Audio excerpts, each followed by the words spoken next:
Imagine sinking into naturally heated water, the Rio Grande murmuring just beyond, with the stones beneath you whispering tales of centuries past.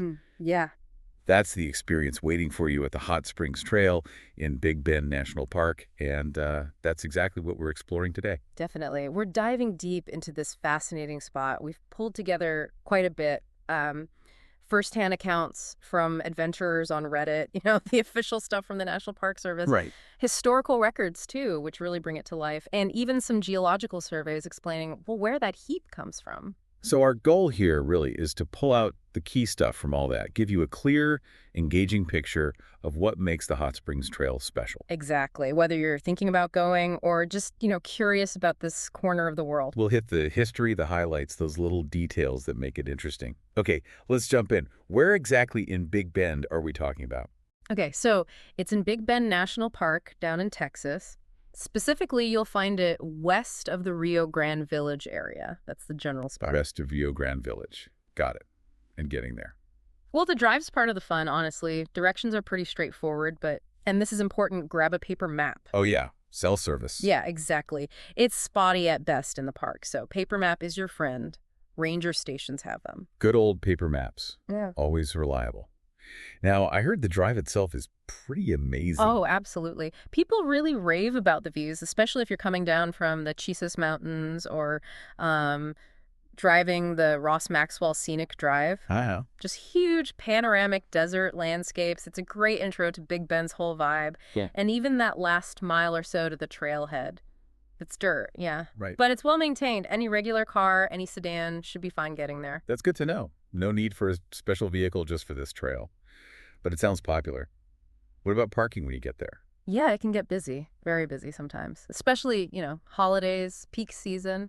Right. We saw some comments, I think, on Reddit mentioning actual queues forming sometimes just to manage the cars going in and out. Wow, okay, so pack some patience maybe. Might need it during busy times, yeah. Just be prepared to wait a bit for a spot. All right, so we've made the scenic drive, maybe waited for parking. What about the trail itself? What's the hike like? It's generally pretty easy. The main trail is a loop, just about 1.2 miles. Okay. And if you just want to hit the hot springs and head back, there's an even shorter option, like 0.6 miles round trip. Oh, nice. Easy then. Yeah, very little elevation change, maybe 144 feet total. It's mostly flat, packed dirt. Pretty gentle walk. Sounds perfect for just, soaking it all in. Literally. Now, what about dogs? Can you bring your pup? Unfortunately, no. Yeah. Like most trails in national parks, this one isn't dog friendly, so your furry buddies have to sit this one out. Good to know for the dog owners listening. Uh, Okay, so beyond the walk itself, this place sounds like it's steeped in history. Oh, absolutely. This is where it gets really interesting. The whole Hot Springs district, it actually dates back to 1909. wow. And it's officially recognized. It's on the National Register of Historic Places. Okay. A key figure was J.O. Langford. He was an early homesteader, came here in 1909. He actually believed the hot springs water helped him recover from malaria. Malaria. Wow. So he came seeking health. Sort of, yeah. Health and land. He got the land under the Homestead Act, where they gave land to encourage people to settle and farm. That's incredible. Just imagine making that journey back then. It must have been something else. Totally. Get this. It took the Langford family 11 days to reach the spot back then. 11 days. Today, you drive it in, 2 hours from Alpine? Really shows you how remote it was. No kidding. And interestingly, when they got there, another family, the Natividad's Cleophas Natividad, and his family were already living there, farming. Oh, wow. Yeah, and apparently they became helpful neighbors. Gives you a little window into those early days, different folks sharing that space. Fascinating. And you can still see signs of that era. You can. Along the trail, you'll see ruins from a sort of resort that was built there in the 20th century. A resort out there. Yeah. Well, ruins of it. There was an old motel, like a Moda Court, 7 cabins, built in 1927, and a store, also from 27, which is actually still standing. Still standing. Yeah. Boomsing. And even a post office from back in the early 1900s. The buildings used local stone, these wood truss roofs, corrugated metal on top. And apparently some of the motel rooms even had painted murals inside. Murals in the middle of the desert in the 1920s. That's wild. Isn't it? Makes you wonder who came all the way out there. But the history goes back even further. Further than 1909. Oh, yeah. Records show a Spanish explorer, Pedro de Ravago y Terán noted the springs back in 1747. 1747. And he mentioned Apache people farming in the area then, plus the famous Comanche Trail passed nearby. So this spot was important long before Langford arrived. So layers upon layers of history. Exactly. And keep your eyes peeled when you're hiking along the cliff walls. Yeah. You might spot Native American petroglyphs, rock art, ancient stuff. Wow. Okay, so this trail is way more than just a walk to a hot spring. It's like walking through time. It really is. Yeah. Which brings us to the main attraction, right? Yeah. The hot springs themselves. Tell us about the springs. Where are they exactly? They're right there on the bank of the Rio Grande. You'll find them sort of in the foundation of an old bathhouse structure. Okay. And the water. Hot, I assume. Oh, yeah. Consistently around 105 degrees Fahrenheit. That's about 41 Celsius.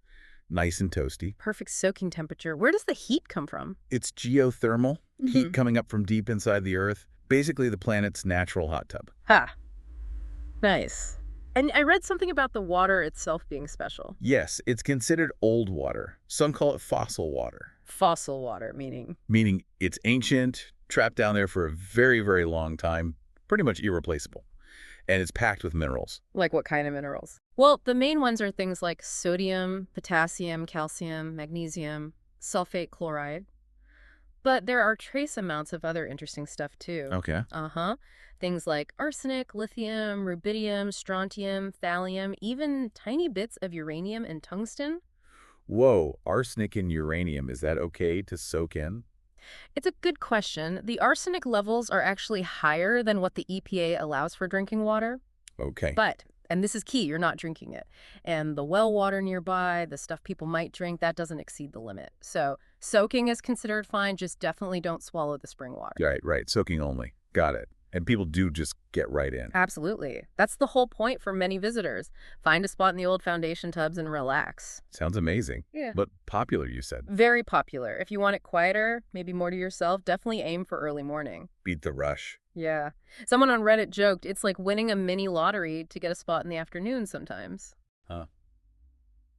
Okay, early bird gets the warm water. Yeah. Now, you mentioned the trail is a loop. What's beyond the springs if you keep going?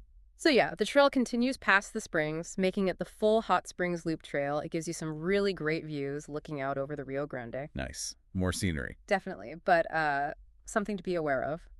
That upper part of the loop, there's basically no shade. Oh, okay. Good to know, especially in Texas heat. Exactly. If it's a hot day, plan accordingly. Hats, water, maybe do that part earlier or later. Makes sense. And what about the rocks around there? Anything interesting geology-wise? Yeah, if you look at the rock walls on the side opposite the river, you can see some cool stuff. Lots of distinct layers in the rock. Like stripes? Kinda, yeah. You can really see the different layers of sediment laid down over, millions of years. It's like looking at pages in Earth's history book. Cool. Always something interesting to look at. Yeah. Okay, let's shift to safety. Always important when you're out in nature, especially somewhere like Big Bend. What should people be aware of? Wildlife is definitely one thing. There are venomous snakes in the area. 5 types, actually, and 4 of them are rattlesnakes. Yikes. So just, watch where you step. Be aware of your surroundings. Black bears live there too, although seeing one is pretty rare. And if you do see it, Stay calm. Don't run. Talk calmly but loudly. Make noise and back away slowly. Give it lots of space. Usually they want nothing to do with you. Good advice. Respect the wildlife. Yeah. What about just the environment itself?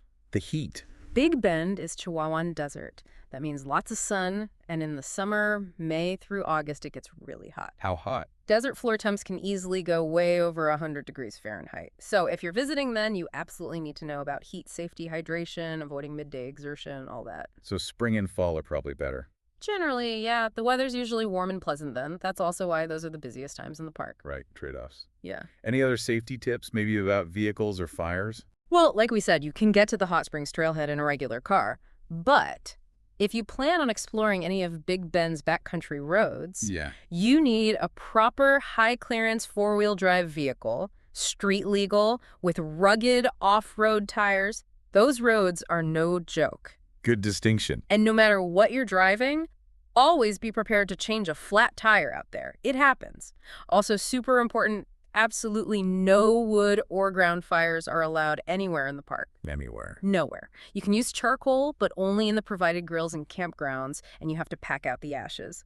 Liquid fuel camp stoves are okay, though. Got it. Protecting the desert environment. Hmm. Makes sense. Uh, Now, if people want to stay longer, maybe camp nearby, what are the options? Planning ahead is crucial for camping now. Reservations are required for all the developed campgrounds. Which ones are those? That's Chisos Basin, Rio Grande Village, right near the hot springs, and Cottonwood Campground. You need to book those in advance. Okay. What about more remote camping? Backcountry camping or doing river trips, those require permits. You can usually get those online ahead of time or try in person at the visitor centers, but space can be limited. And there are limits on how long you can stay. Yes, there are stay limits for both the main campgrounds and backcountry sites, so check the park rules when you're planning. Definitely sounds like planning and reservations are key for staying overnight in Big Bend.